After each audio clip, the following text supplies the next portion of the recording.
Et puis le point complet sur l'évolution de l'épidémie sera à suivre dans votre édition régionale à 19 h. Mickaël Vallée, nouveau sénateur de Charente-Maritime, a donc cédé sa place de maire de Marennes la semaine dernière. Et c'est une de ses adjointes, Claude Baloteau, qui a été élue. Rencontre. C'est la deuxième femme à prendre les rênes de la capitale de l'ostréiculture. Claude Baloteau vient d'être élue maire de Marennes et pour la première fois ce lundi, elle va occuper le fauteuil de l'ancien maire, devenu sénateur. Il y a encore les cartons de Monsieur Vallée qui les entrepose en attendant de pouvoir les transporter dans sa permanence. Claude Baloteau n'est pas une inconnue à Marennes.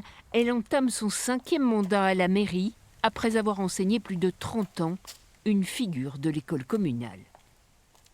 Je me suis installée à Marennes tout simplement parce que j'y avais rencontré mon futur mari. Et donc j'ai fait toute ma carrière pratiquement à Marennes et j'ai dû avoir environ un bon millier d'élèves. Alors forcément, dans son équipe municipale, il y a l'un de ses anciens élèves sur qui elle peut désormais compter en tant qu'adjoint. En CM1, c'était ma maîtresse d'école. Elle a fait partie des personnes qui m'ont pu m'inculquer des valeurs républicaines, de la culture. Et voilà, un petit souvenir. Claude disait que vraiment, la culture, c'est l'indépendance. La culture, c'est justement le cheval de bataille de Claude Baloteau. Avec 6200 habitants, Marennes a réussi un tour de force dans ce domaine. Cinéma, salle de spectacle, médiathèque, la commune a aussi sa salle de musique actuelle. Et l'ancienne adjointe à la culture est bien décidée à poursuivre dans cette voie. C'est pas une option, c'est une obligation. Une obligation pour faire taire les différences, une ouverture sur le monde. Madame le maire est adhérente d'aucun parti, mais elle affiche sa volonté d'administrer la commune dans le sillage de Mickaël Vallée. Notre série de la semaine va nous conduire à Rochefort, au musée de la Marine, un haut lieu de l'histoire militaire qui regorge de trésors à découvrir. Le musée de la Marine à Rochefort, c'est tout simplement le plus vieux bâtiment civil de la ville, construit au XVIIe siècle. Son dernier propriétaire, c'est le seigneur Jacques-Henri de Cheusse. Mais cela ne va pas durer, car la Marine royale décide de s'implanter à Rochefort. Bonjour Charlotte Drahet. Bonjour. Alors, en 1666, quand Colbert et Louis XIV décident d'implanter l'arsenal maritime ici à Rochefort, qu'est-ce qui se passe pour cet hôtel particulier ?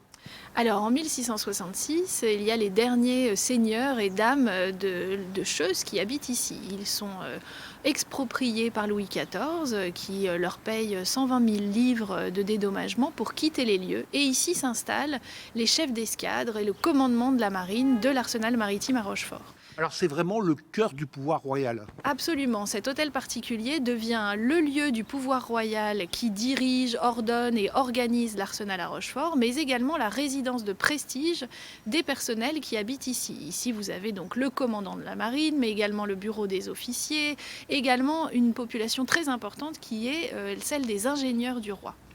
Saut dans le temps, 1927, l'arsenal ferme. Et alors, qu'est-ce qui se passe ? Alors pour nous ici, c'est l'aube d'une nouvelle ère, puisque dès 1822, dans l'arsenal à Rochefort se trouvait un musée des petits modèles.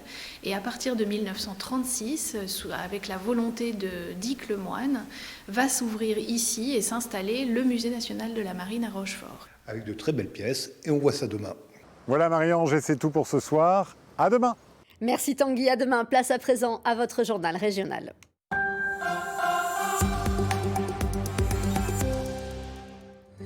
Voici nos titres. 3 semaines de plongée dans l'horreur. Les jurés de la cour d'assises des Deux-Sèvres se préparent à un procès plus que difficile.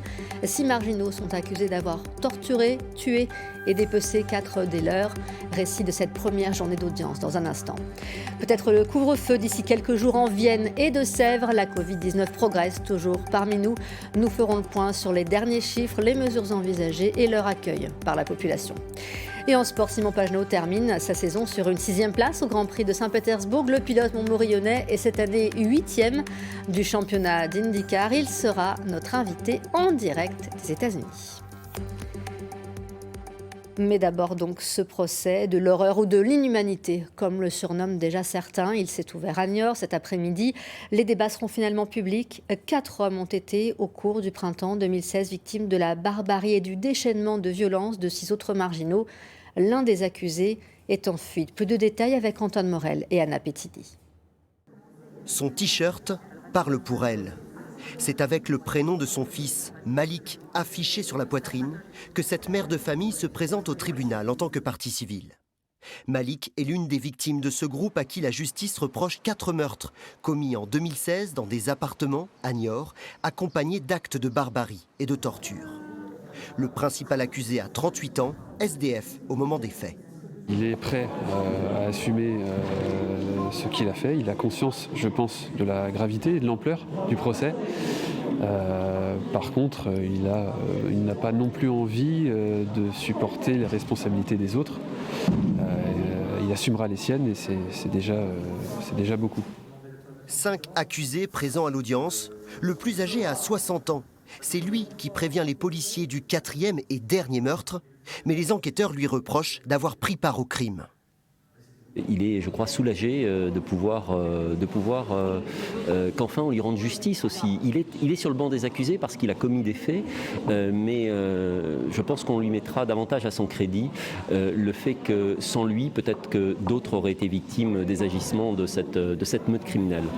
Des hommes à la dérive, accusés d'avoir tué d'anciennes connaissances de rue sur fond de beuverie et de disputes qui dégénèrent. Les SDF, on ne les voit plus, on n'écoute plus ce qu'ils font, on se désintéresse de leur sort, à tel point que quand ils meurent dans des conditions terribles, ça n'intéresse personne. Et ça, c'est peut-être un examen de conscience qu'il faudra qu'on fasse tous à la fin de ce procès. Et ce procès hors norme a failli se tenir à huis clos, c'est-à-dire porte fermée, sans public, sans journaliste à l'intérieur de la salle d'audience, car l'une des parties civiles avait fait une demande de huis clos. Mais la présidente de la cour d'assises des Deux-Sèvres a jugé cette demande irrecevable. Le procès aura donc bien lieu pendant les 3 prochaines semaines en public.